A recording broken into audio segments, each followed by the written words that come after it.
Assalamualaikum warahmatullahi wabarakatuh. Kami dari kelompok 2 dengan anggotanya saya sendiri, Bayi Ayu Larasati Putri. Saya Mariam Febrian.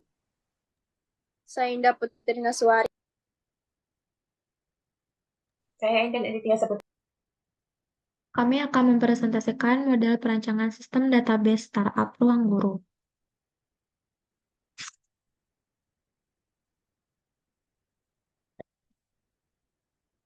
Ruang Guru adalah startup di bidang pendidikan yang dibangun oleh Belva Depara dan Iman Usman pada tahun 2014.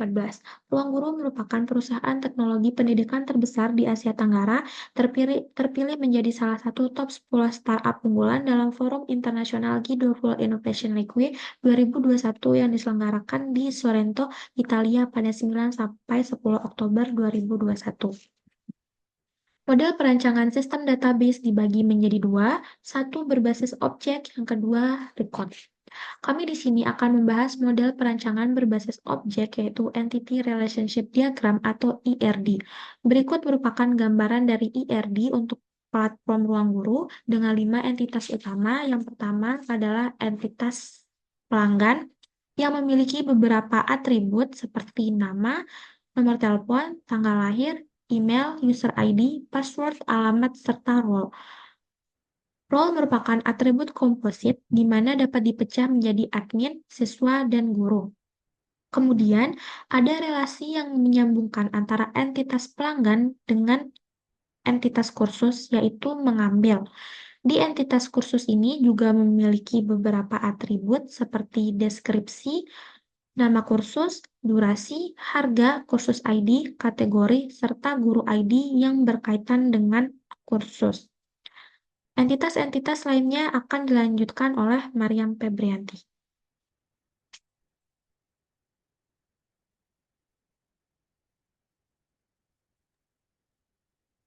Entitas materi dan kursus dihubungkan oleh relasi menentukan, di mana kursus menentukan materi, deskripsi materi, materi ID, judul materi, kursus ID, dan tipe materi.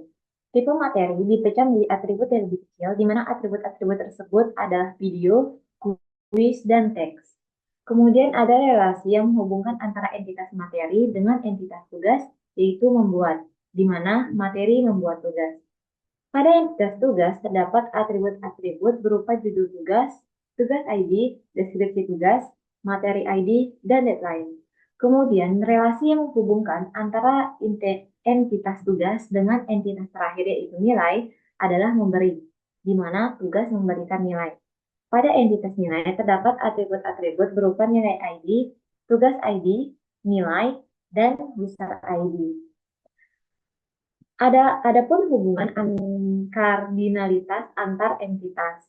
Hubungan kardinalitas antara entitas pelanggan dan kursus adalah many to many, di mana satu pelanggan dapat mengikuti banyak kursus dan satu kursus dapat diikuti oleh banyak pelanggan.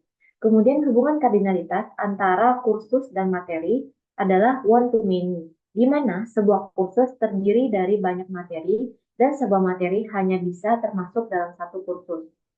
Kemudian hubungan kardinalitas antara materi dan tugas adalah one to many, di mana sebuah materi dapat memiliki banyak tugas dan sebuah tugas hanya terkait dengan satu materi. Adapun hubungan kardinalitas antara tugas dan nilai yaitu one to many, di mana sebuah tugas dapat memiliki banyak nilai dari berbagai pengguna dan sebuah nilai hanya terkait dengan satu tugas. Adapun hubungan kardinalitas antara pelanggan dengan nilai adalah one to many, di mana satu siswa dapat memiliki banyak nilai setiap kali siswa mengikuti ujian atau kuis. Satu nilai hanya dimiliki oleh satu siswa. Nilai yang diperoleh siswa pada suatu ujian atau kuis secara unik terhubung dengan siswa tersebut. Kemudian, untuk mode perancangan database lainnya akan dijelaskan oleh Indah Putri Nuswari.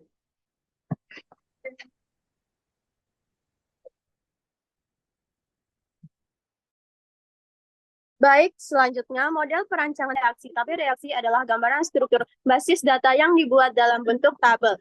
Seperti yang dapat dilihat, bagian paling atas pada tabel merupakan entitas dan yang di bawah entitas adalah atribut. Seperti yang dapat dilihat, Pada tabel relasi ini terdapat 5 entitas. Pertama, entitas pelanggan yang berfungsi menyimpan data pengguna seperti siswa, guru, dan admin. Pada entitas pelanggan terdiri dari beberapa atribut yaitu unsur ID, nama, nomor telepon, alamat, email, tanggal lahir, password, role. Unsur ID pada entitas pelanggan yang ditandai dengan bintang 1 disebut dengan primer key.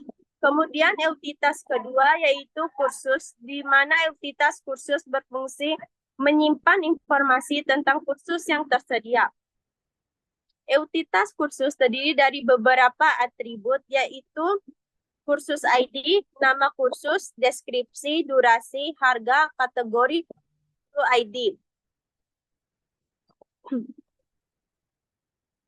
Pada entitas ini, kursus ID merupakan primer key, sedangkan guru ID merupakan foreign key untuk menghubungkan entitas pelanggan dengan entitas kursus, yaitu dengan menghubungkan primer key.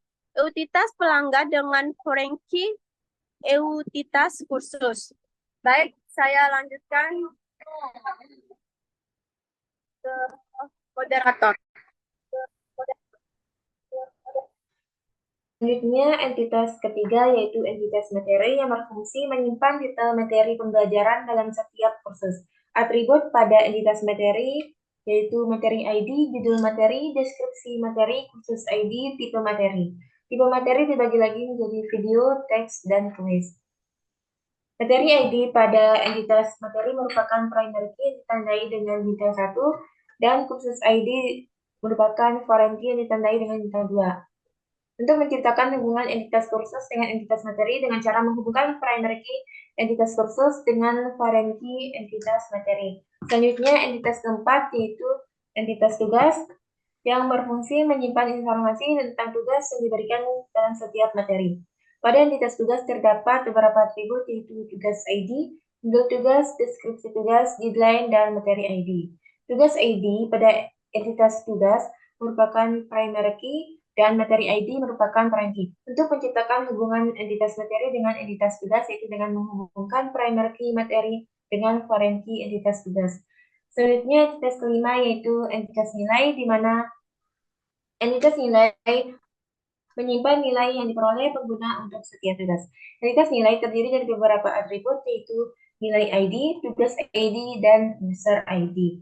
Nilai ID merupakan primary key, sedangkan user ID dan tugas ID merupakan foreign key. Untuk menghubungkan entitas nilai dengan entitas pertama yaitu entitas pelanggan dengan cara menghubungkan foreign key entitas nilai dengan primary key entitas pelanggan yaitu user ID. Baik, hanya itu yang dapat saya sampaikan. Saya serahkan kepada. Baik, sekian presentasi dari kelompok kami. Kurang lebihnya mohon maaf. Assalamualaikum warahmatullahi wabarakatuh.